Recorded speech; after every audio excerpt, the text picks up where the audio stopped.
players to watch in the game up against Michael Holt, 43 years of age, who is now playing as an amateur. Who would have thought that, Sean Murphy? Hi, Phil. Hello, everybody. Yeah, who would have thought it? Vastly experienced Michael Holt. May well have slipped off the tour, but he's certainly good enough to be on it. This won't be a game for Xintong to take lightly at all. However, Michael won't be happy with that first shot of the day, pushing the red over a baulk pocket. First chance for Xintong.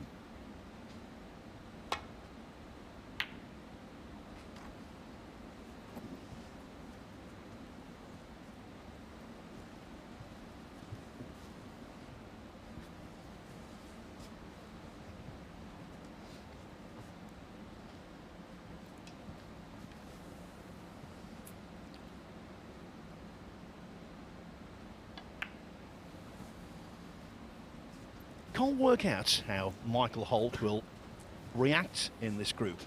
He's not going to be in many tournaments this year because he didn't come through Q School and his ranking on the order of merit list wasn't that high. So maybe he's feeling a little down, a little demotivated.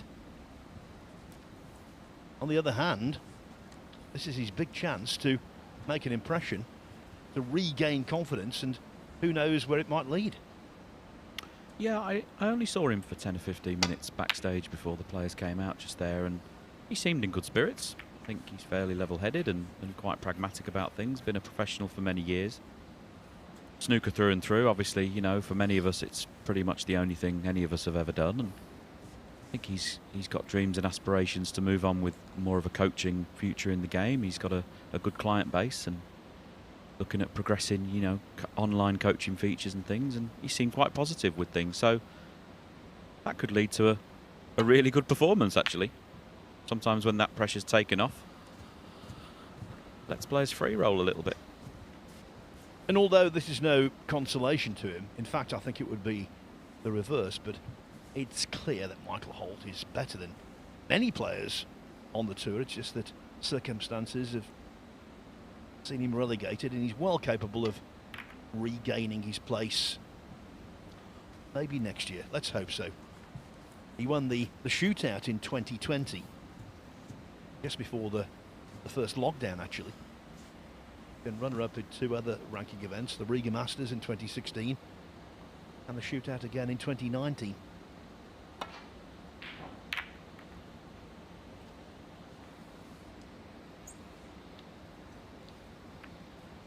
Well, that's a horrible safety shot from Xintong. Very lucky to get away with that. He was meant to send the cue ball back to where he started and got it all wrong, as you can see. Hit the red in the middle of the table and has left nothing.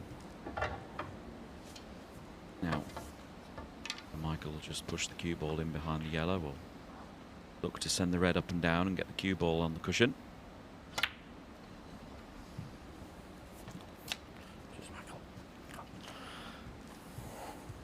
Surprisingly, their first ever meeting this. We don't include the shootout because obviously 10 minutes play is no representation. But they have met in the shootout in the past. Holt won in the first round last season, actually. Foul. Michael Holt, 4. But other than that, it's 0-0 in head-to-heads. And the way that Zhao has started off is not very encouraging.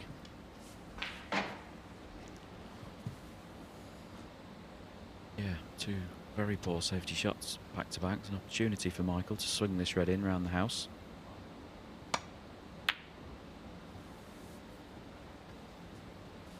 Just have to give the cue ball some thought there to avoid the red and black, and perhaps that took his focus away from the pot, but a good shot nonetheless. As we see the replay here. Playing it with right hand side. That swings the cue ball past the black there. And back. Safety zone.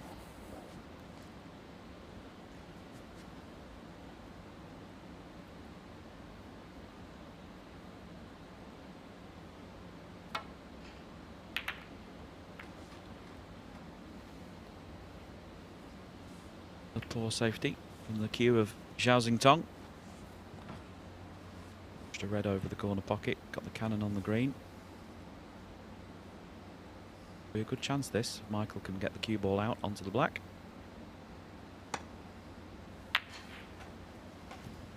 One.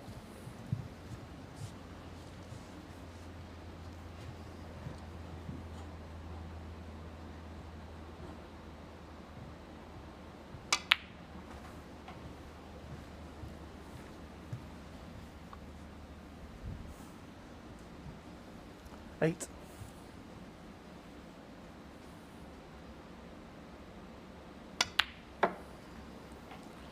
Nine. Holt is from nearby Nottingham, and he's going to be part of our commentary team later on in the event.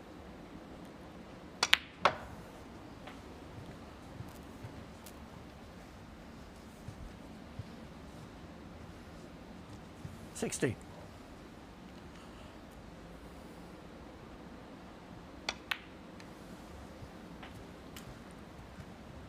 17.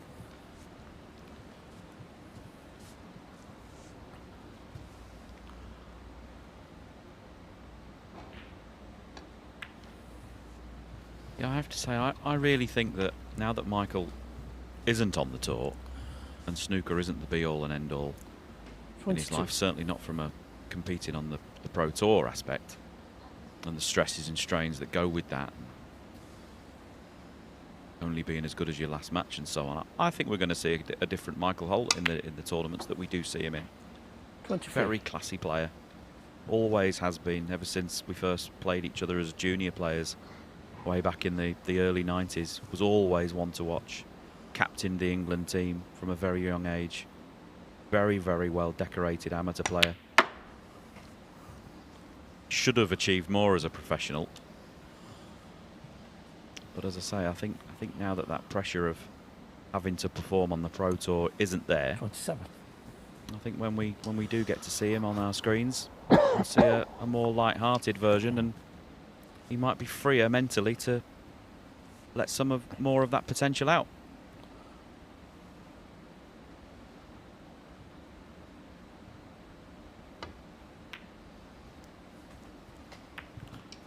You're 28. absolutely right saying he should have done more on the circuit. It's difficult to win events, we all know that. I think the salient point with Holt is that he knows he should have done better.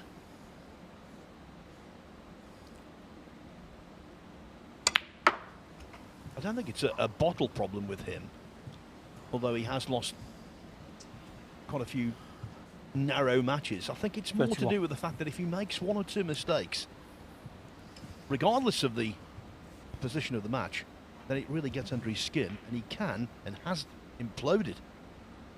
Yeah, I think over some years he's been his own worst enemy. You know, as a snooker player, you're only out there on your own.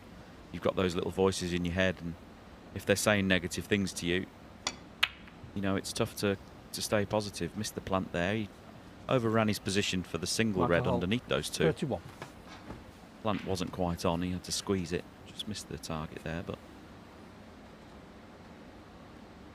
Xintong hasn't shown us anything this morning just yet. So if he goes for the red next to the pink, it's a tester.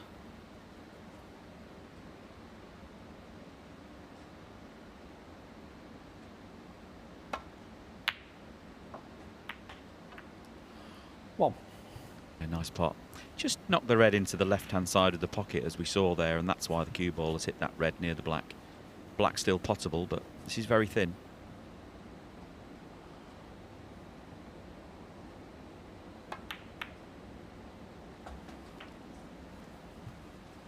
Now that caught an awful lot of the far jaw and still went in. I'm surprised it did. I think he's surprised it did.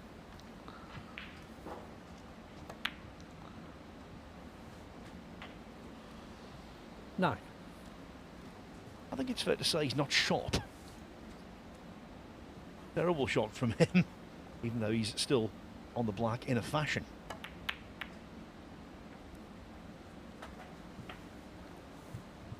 Now what he is, though, he's a great potter, isn't he? We've seen that black there. That was a very thin 60. cutback running into reds. Very risky shot to play. Played it as if it was over the pocket. 17. And that's kind of been his hallmark through his breakthrough season last year, winning the UK Champs and winning the German Masters.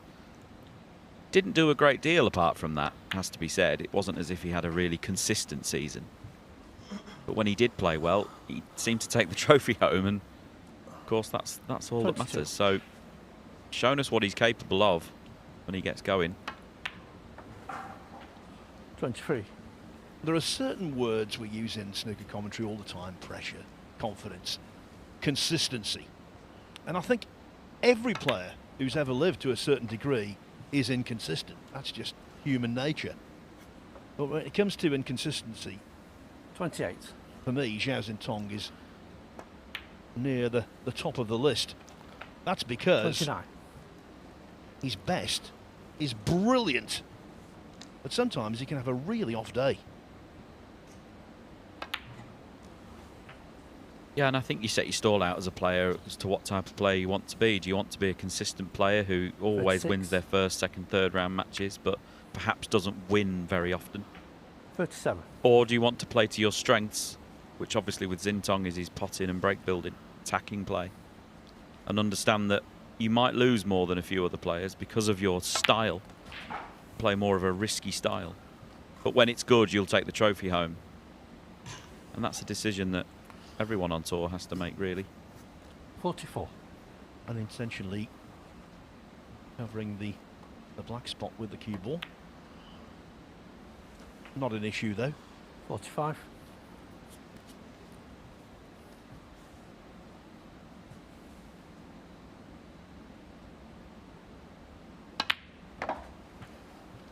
Yeah, I think we've already seen a couple of examples today, Phil, just of the differences between the Rasson tables used in this tournament and the star tables 52. we're using in all the other tournaments on the tour. The cut of the pockets is slightly different. As we see there on a 53. star table, that pot there wouldn't have gone in. The black that he played earlier on that caught a lot of the far jaw wouldn't have gone in, but at a slow pace, I think these tables are a little bit more generous.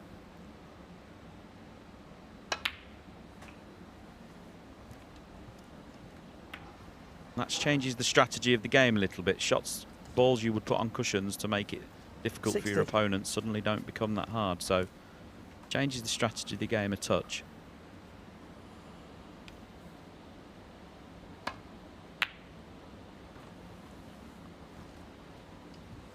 Zhao Xintong. 60. The break ends at 60. The frame still very much alive. Such an attacking player though. There was no thought of a safety shot on that red. He just got down and tried to pot it. I do love watching him play, I have to say.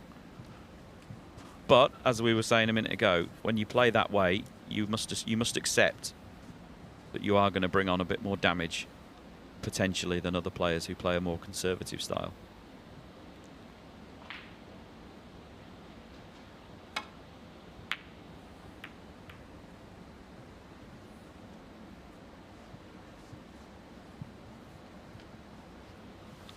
And not an overnight sensation, Zhao Xintong.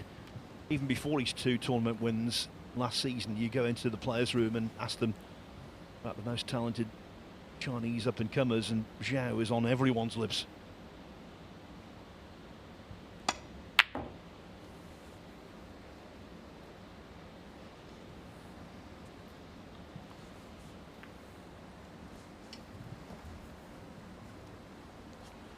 This was very well struck. Not all good struck shots go in, of course, but that was a nice shot just on the far jaw.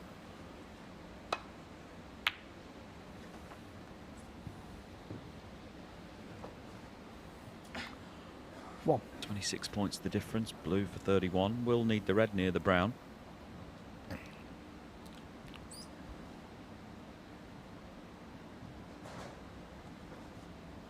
Play the stun shot between pink and black and cue ball back up and down. He's playing the yellow though, on and off the side cushion.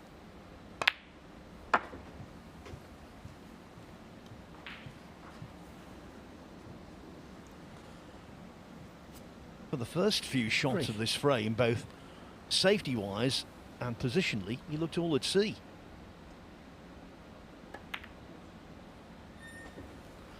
Now, though, the frame should be under lock and key.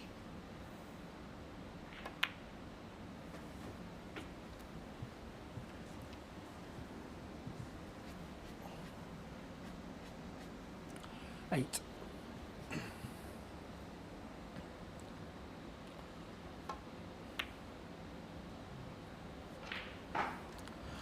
$10.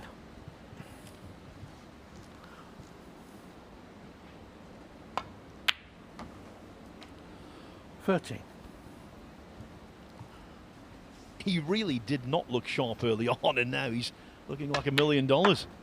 17.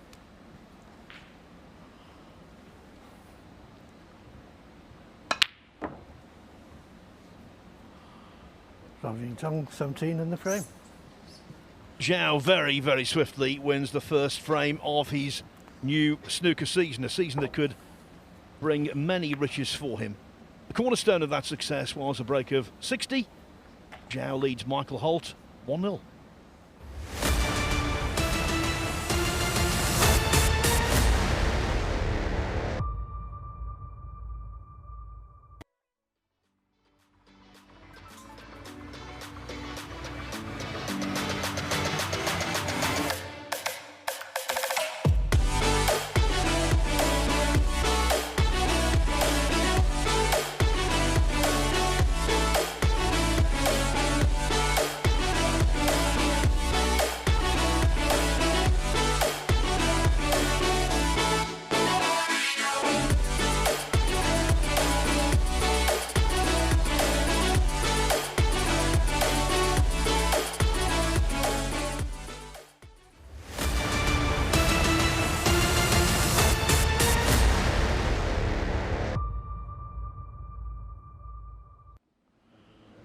In very little time, Michael Holt has lost the opening frame against Zhao Xintong. Zhao making a break of Frame 60. 2. Michael Holt to break. As for the action on table 2, which you can see on Matchroom Multisport YouTube channel and also on matchroom.live, the first frame between Noppon Sankam and Stephen Horworth isn't officially over yet, but in effect it is. Horworth needs multiple snookers.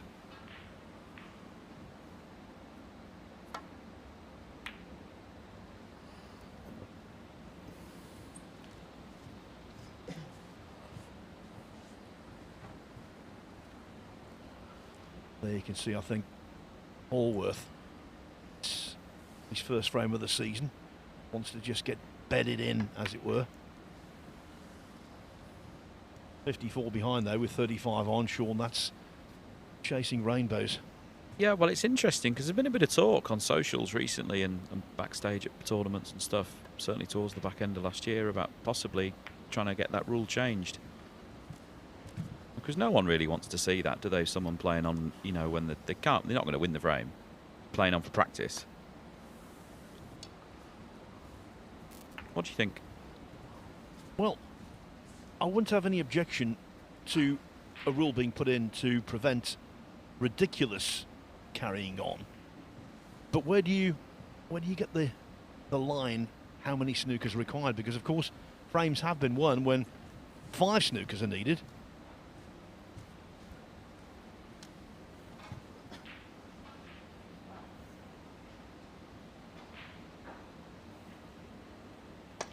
I don't think anyone could possibly object if a rule was brought in where you had to concede if you needed 7 snookers. Now that's being very conservative, I know, but you know what I'm trying to say, Sean? Yeah, absolutely. Playing on for snookers is part of the game, and it always has been. And you know, I've heard people suggest they want the frames to be over as soon as somebody requires snookers. The frame's over, as we see that really nice, gentle, long pot there from Xintong. But you know, I think demanding that the frame be finished as soon as you cross the line mathematically is probably a bit harsh. But the player playing on strategically to either play on and play for practice out there in the arena, or possibly to play on to put their opponent off, distract their rhythm, stuff like that, when they know they're not going to win the frame, they're chasing 4, 5, 6 snookers sometimes. I think, particularly in the age that we live in of information now, everyone wants stuff yesterday, everything's faster paced these days. There might be a conversation to be had about it. Well, definitely don't eliminate the possibility of getting snookers to win frames, because some of the most dramatic moments in snooker history have occurred 16. in frames that have been won after snooker was needed. So don't do that. But I can see your point about needlessly carrying on. There have been occasions where players have just done it to either prove a point or to annoy their opponent. 17. So maybe, say, 7 snookers with a red on the table, or 6 snookers with just the colours. I mean, I'm just dropping out numbers here. It's a good job we're not in charge of this decision, Phil. We'd be here all day. Well, it's a very arbitrary decision, but please do not take away the art of laying snookers and winning frames from seemingly nowhere, because someone like Mark Selby, Neil Robertson have won frames after requiring 3, 4 snookers on a regular basis. So don't ever eradicate that possibility.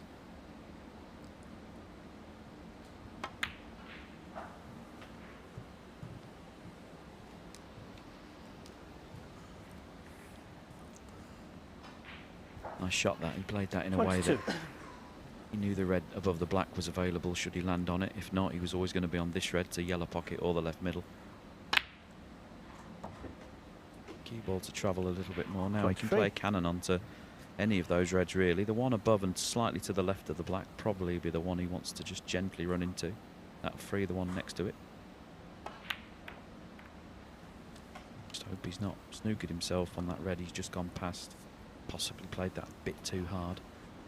Might have knocked one on, the one nearest to the pink. That wasn't on before that shot. Might have just knocked that on. Very lucky if he has done. Yeah, didn't mean to be on that red. 31.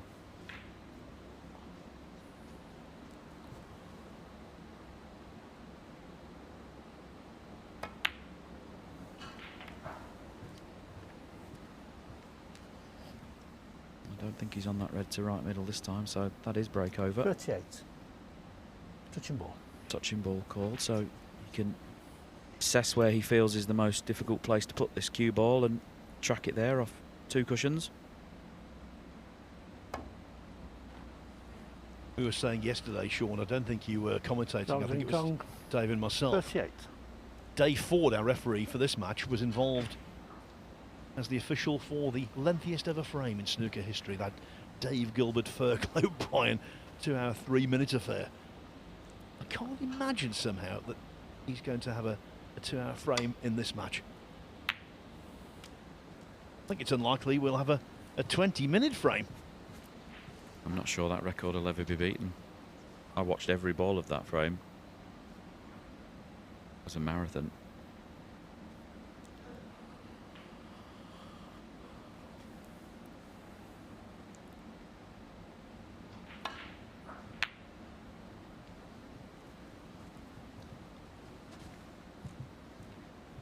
Red just needs to keep travelling. Just anywhere past the middle, it was always going to be safe. I'm not sure it's gone far enough. I think Michael can cut this red in. So that's a tactical mistake from Zhao. He's made 4 or 5 already in this match that haven't been punished. Got away with a couple of them in the first frame. Shots that he got completely wrong and wasn't punished for. And Foul. Michael, unfortunately, no control of the cue ball there. Clipped the yellow on the way past, and it's another opportunity gone begging.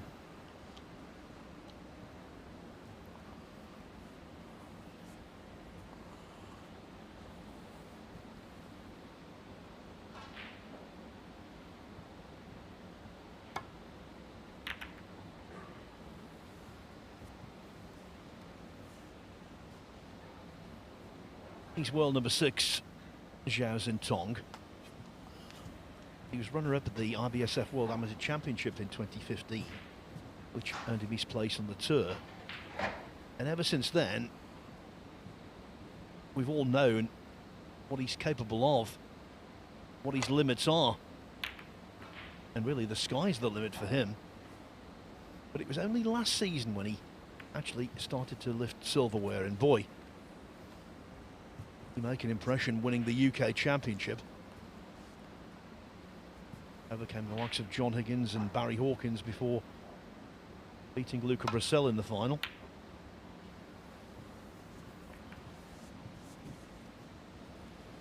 By doing that, Sean, very surprisingly to me, he became only the 4th player from mainland China to win a ranking title after Ding Junhui, Liang Wenbo and Yan Bingtao. Yeah, it's amazing, isn't it? We've been waiting for that influx of players from China. It has happened. You know, a good percentage of the tour players are now from China. Of course, we've got a number of academies in the UK, some state-funded by China themselves. Churning the players out. One. But yeah, you're right. Xintong was always the one everyone said, yeah, he's, you know, he practices hard, he does everything right, and he's got bags of talent. He was the one. Always reminds me of a very young Jimmy White. In his casual manner, obviously as a left-hander. They do say that lefties they're easier on the eye sometimes to watch in all sport. Cue ball needs to pull up. Played for the red to the right of the black as we see it. I don't think any of those three under the pink are possible. Bit clumsy, that one. 6. To the heavens. You're right about Zhao. He's aesthetically pleasing. Seems to play with an economy of effort. One of those players who doesn't fall victim of gripping the cue too fiercely. Everything seems really smooth and under control. Obviously, as I said before, he has his bad days. His good days are very, very good. Unlike that shot. It was a strange shot. He played it with lots of check side, right-hand side. He knew he was keeping the white down that side, but must have known the red was going over the pocket. Strange shot. Now can Michael take this opportunity? He's not been played out of this game at all so far. Up to this stage, he's been in. He had a good chance in the first frame. Number of opportunities he let slip. This was a nice shot, plain ball. Not too worried where the cue ball went. He knew as long as he got the pot, he was going to be on something.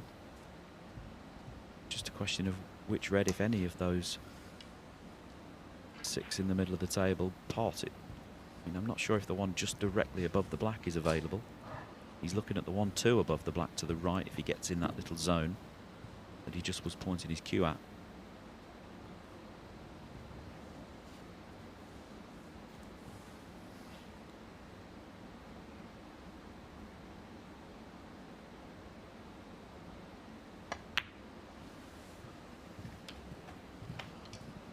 What he's played for, I think he's okay. He's played that really nicely, judged that pace of the cue ball very well there. 6. He got access to that red that's just separated from the little mini bunch. That's the one he's looking at. Has he gone far enough? To play this with a smidge of left-hand side.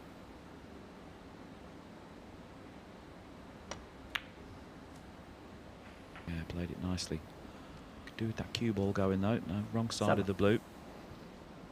Got enough angle though. He can play in and out of ball between brown and green with right-hand side, widen the cue ball, get back down, possibly move one of those reds.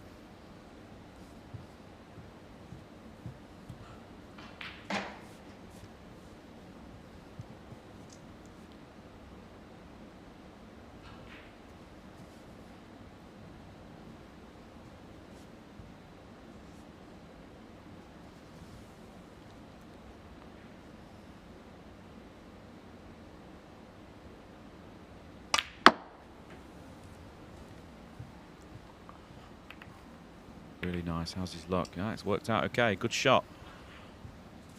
Always need a bit of good fortune, but it was a good. 12. That was a good shot. Good choice. Well played. Deserved some good fortune there. And the double kiss on the red on the back cushion has moved it into a better position.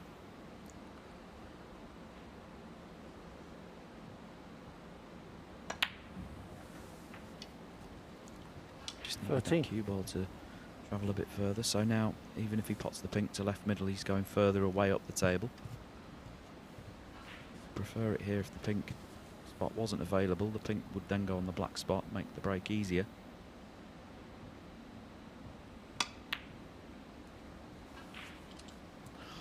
Michael Holt. Gotta get 30. the pink first. Yeah, the look of that shot obviously wasn't right, but the sound either seemed a little tinny. Didn't time it well.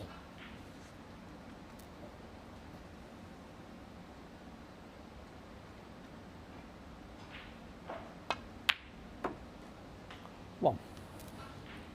But loss of control of the cue ball.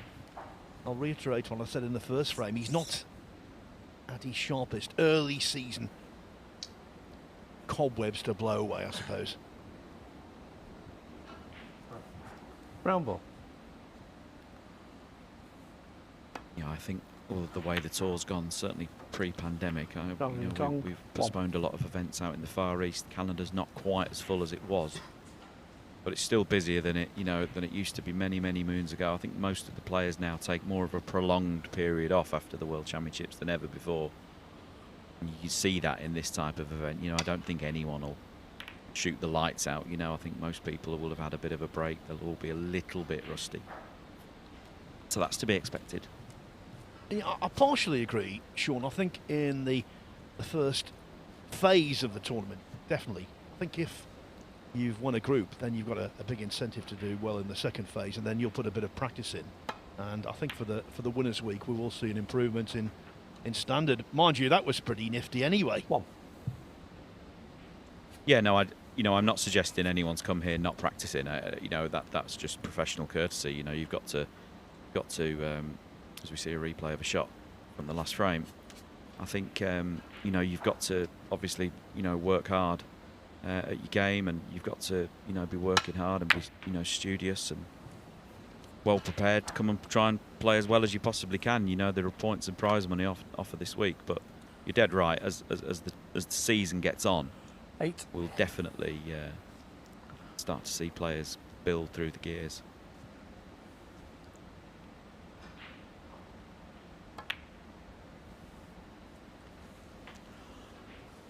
Nine. Zhao already 45 ahead, so I think followed by the penultimate red, and it is definitely going to be 2-0.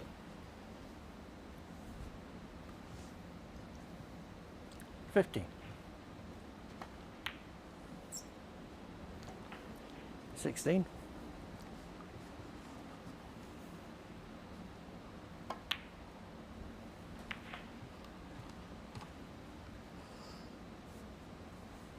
It's almost, Sean, as though he doesn't need to think. 23. It's just pure instinct. 24.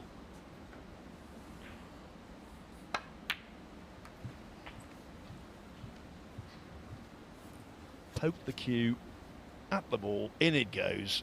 28. Easy game. Give me the check.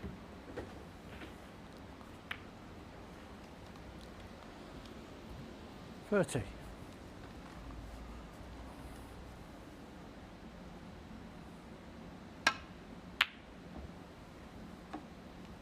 Zhao Xintong 30 and the frame. Zhao 2-0 ahead in speedy fashion. Michael Holt needs the last couple of frames to salvage a draw, but right now that seems unlikely.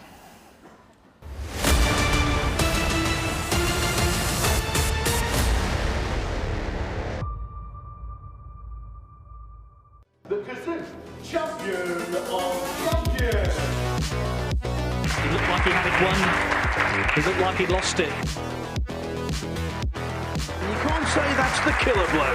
Well, you can say it was a hammer blow.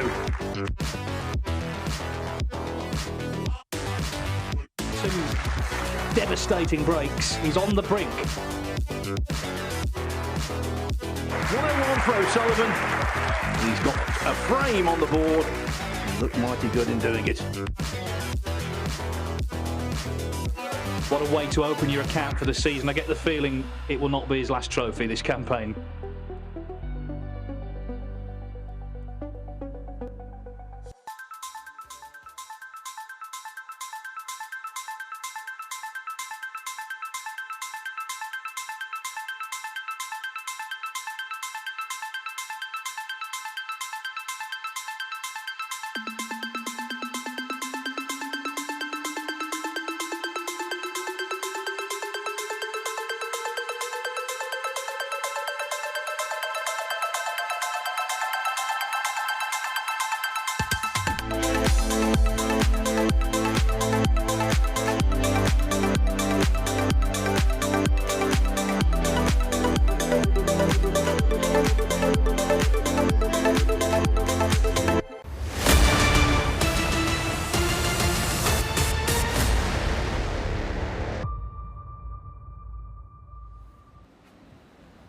Zhao Xintong is the world number 6. With that standing, he's comfortably the highest ranked player in this group. He's a big favourite Thank you. 3 and 3.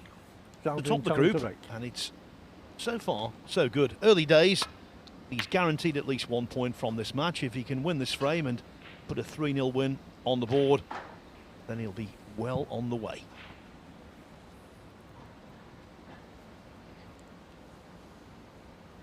And next match here, by the way, on table 1 after this concludes, sees Hamed Mir, who's a tremendous potter, up against Adam Duffy, successful at the Q School recently.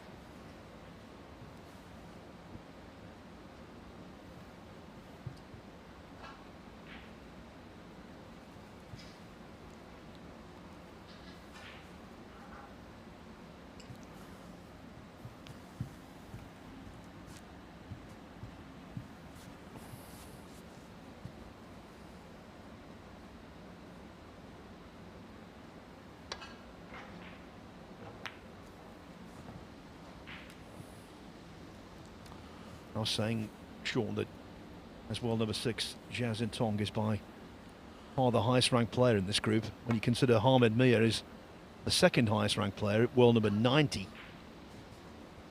Adam Duffy just returning to the tour, so no official ranking for him yet. And Michael Holt is off the tour. He's competing as an amateur. It's amazing, isn't it? You'll see some groups, they'll be full of, you know, they'll have more than obviously higher ranked players than that, but you know, you can only beat what's in front of you. Obviously the players have no involvement in selecting who's in their group, and you know, regardless of what number or not is attached to a player's name in terms of their ranking position, they can all play, I can assure you. Lost to a few amateurs last season myself, not that we'll mention any of that. This commentary box is very small, so there's no room for the elephant in the room here.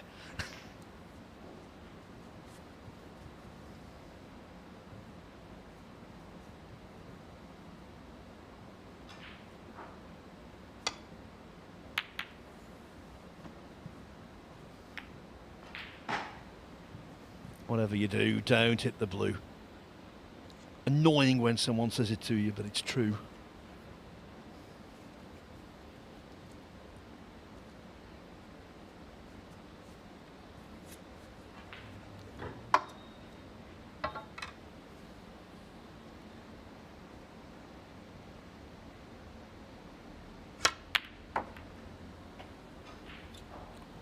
Thank you. Wow, nice pot played with backspin, using the rest there, but if he's on the black to the middle, he's been very fortunate again. He's shaping up for it straight away. Didn't play that, obviously. Very fortunate to finish there. Just has to poke the black in. But as is always the way in sport, good luck and bad luck. It only matters if you capitalise on it. Black available into both pockets. The reds are all kind of covering each other, so probably the last one of any open reds. He's going to have to move something No. at some stage. That red directly above the black actually is available into the same pocket he's about to put the black into. He may pop the pink, come backwards for that red.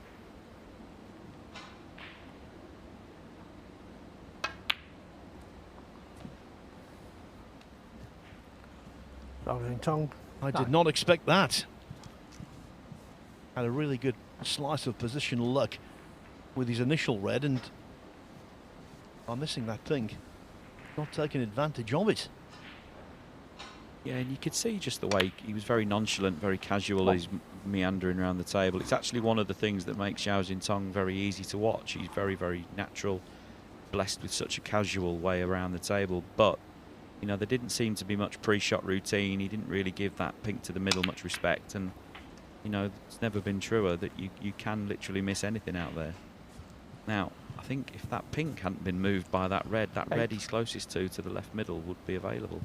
Not sure if the pink is now blocking that red. He can get through to this red, to the right-hand corner. He's going to be okay. He's very tight, though. Love to play the cannon to the red on the side cushion to hold for the pink.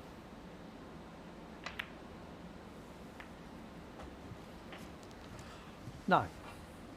You're right about never dropping your guard regardless of the simplicity of a pot. I recall the World Championship not the one we've just seen, the one before that.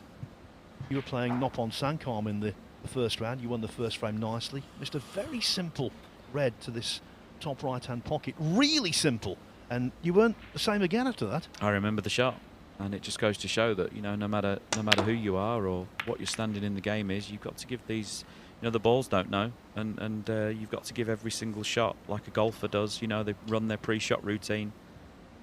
You've got to give every shot care and attention. It's one of the things that makes Mark Selby so consistent. He has that pre-shot routine, same amount of feathers and waggles on the shot. Gives every shot due care and attention.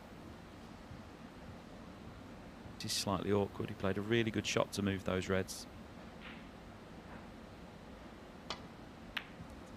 Yeah, played it nicely. Just wants that cue ball off that side cushion.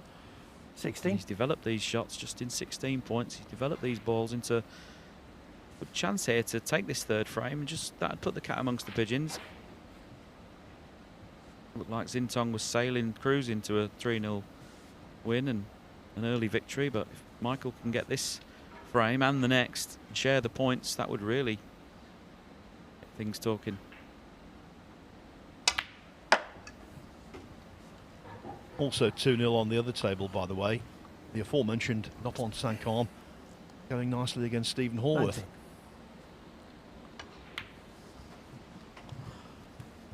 19. $20.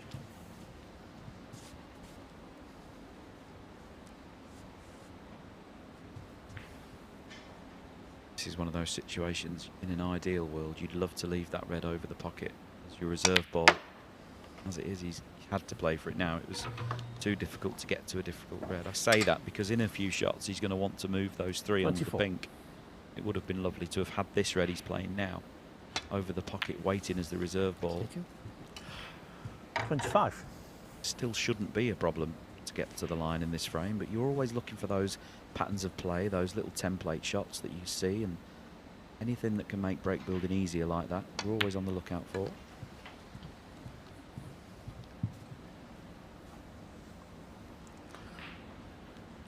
$32.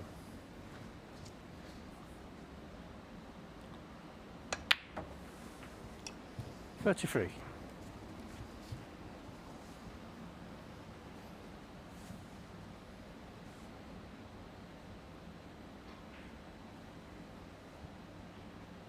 Now, he's left the cue ball in a position where you'd think he'd had to play a cannon of some kind to those 3 reds.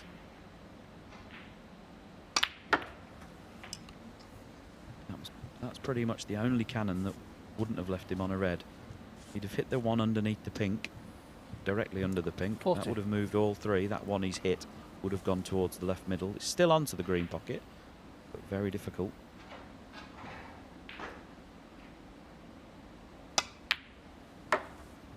Oh, that is a cracking shot from Michael Holt. Great shot.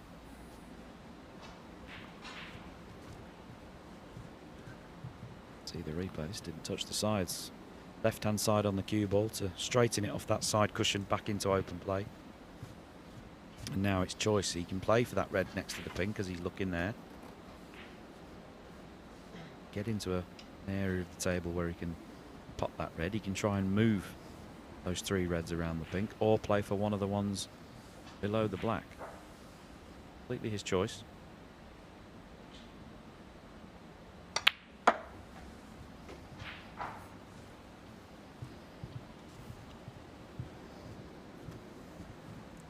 Played that to perfection. 43. Couldn't pick it up with your hand and put it in a better place than that.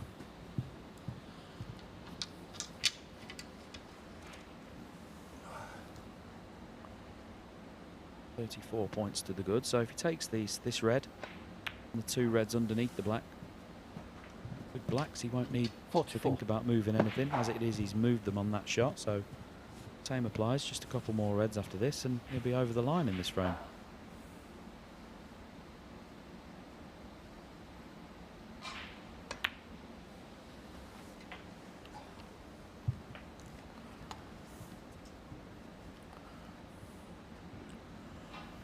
$51. The slack missed pink to middle from Zhao, proving expensive. And we mustn't overlook the fact that 52. in his career, Michael Holt has won quite a few tournaments. We talked about the shootout. That was his biggest success, but he's won 2 PTCs as well. One of them, the Prague Classic. He beat John Higgins in the final.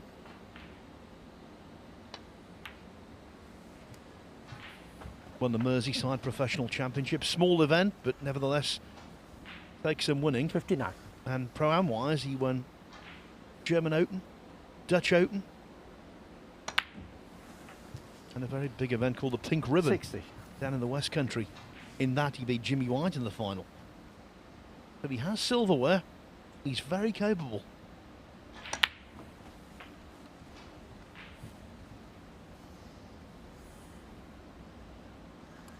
$67.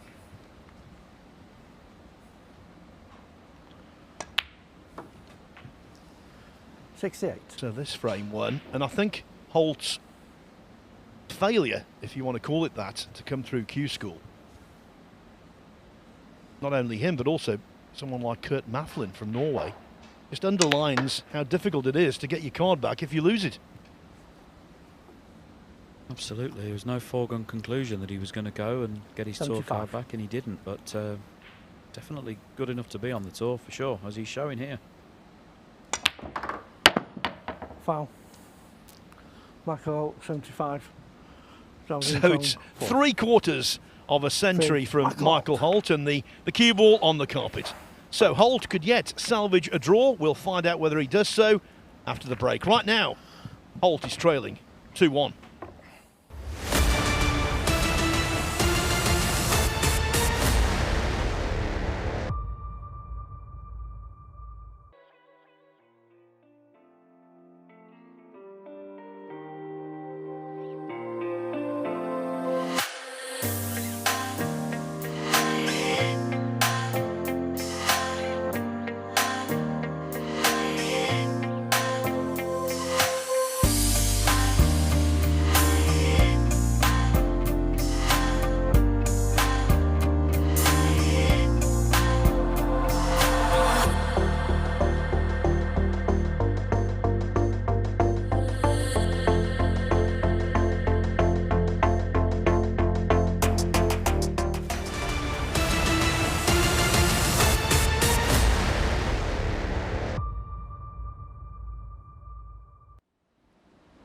Will Zhao Xintong get his season off to a winning start, or will Michael Holt get a 2-all draw after trailing Thank you. 3 and 4. 2-0? They are the Michael Holt. burning tonight. questions as Holt breaks off in frame 4.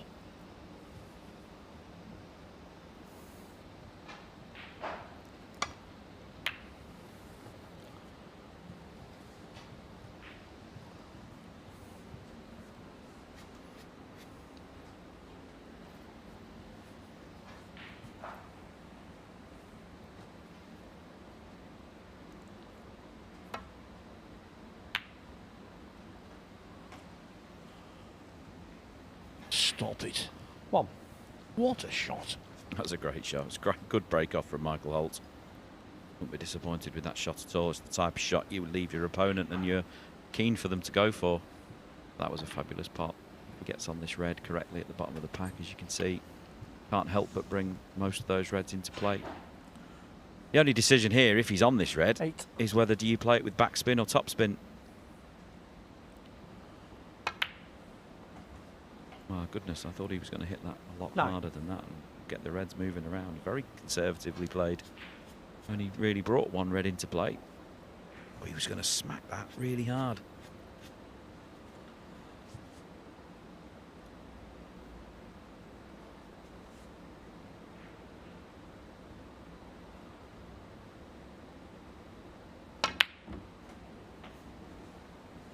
Played that shot quite well, played it with lots of right hand side. I don't know if he can get to the red on the pink spot or not. That's the one he's played for. 60. Down to it quickly, so he on it. Played that red much firmer than the one before, and that was a much more difficult pot. 17. Strange decisions here in the last couple of shots from Xintong, but as is his way, he just keeps potting them.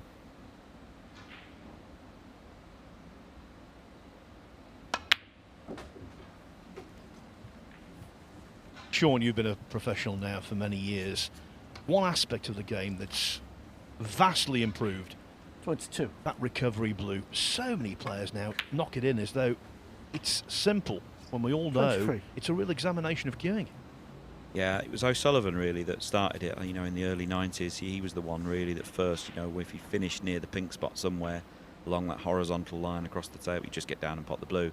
And of course, players had done it before, but not with the sort of regularity that he started doing it and the ease of which he started doing it. And it's changed the game really. We talk about Hendry changing the game of break building with the blue split 30. off the pink into the reds.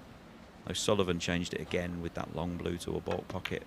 And it's a shot now that every professional player, you know, practices 31. regularly. It's a shot that comes up so often.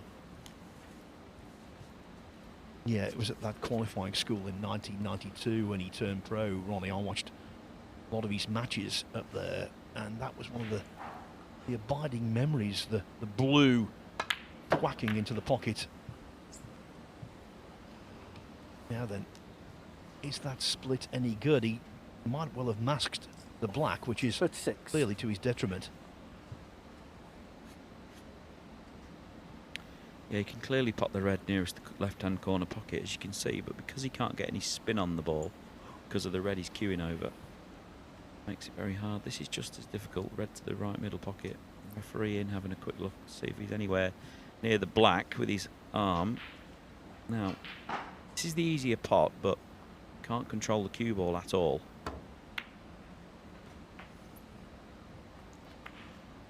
Took a chance there to try and thread it through for the black, and it's worked out okay.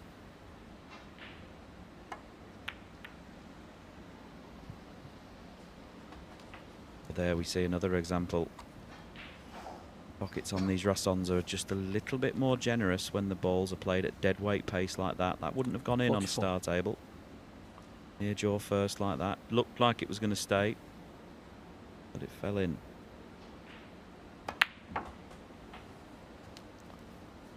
What's 5? Yeah, grazing that near jaw, and the death knell to so many breaks. Now though, we could be seeing his first century of the season. 52. In fact, the highest break of the tournament so far. We saw a couple of centuries yesterday. Sanderson Lamb made a break of 100 exactly. 53. Aaron Hill, who won his group, had a run of 101, and that was the very first century of the campaign.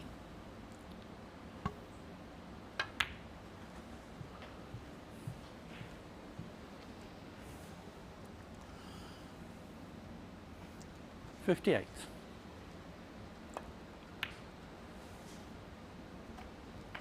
And there's been a lot of 59. talk about break-offs in the last few seasons. We've seen a lot of different styles, and maybe this frame is argument for that, because it was a good shot that Michael played. It wasn't a bad break-off at all. But that traditional shape of break-off that we're so used to seeing, you always leave your opponent a possible pot. I'm not suggesting that it's easy, 67. but it's cost Michael this frame. Great pot from Zhao, and he's run off into the distance. Now Michael needs snookers. What a break this has been.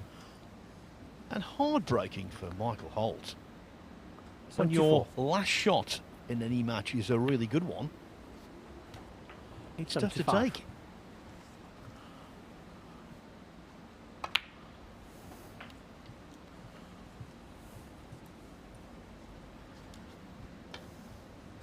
$82. Possible 83. 1-4-1 on here. That would set a good target for the higher break, which, as we've said, can be a deciding factor should things go down to the wire in this group format.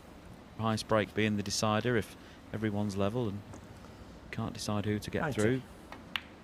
I think it's a good thing, the highest break being used in stuff 91. like that. Encourages players to try and pot as many blacks as they can and get the highest break they possibly can for the day. This has been first class from start to 98. finish.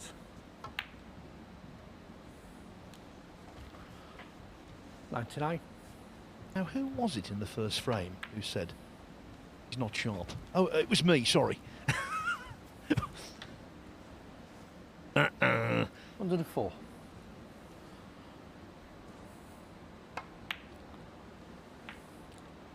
Now, you've always been a good judge, Phil.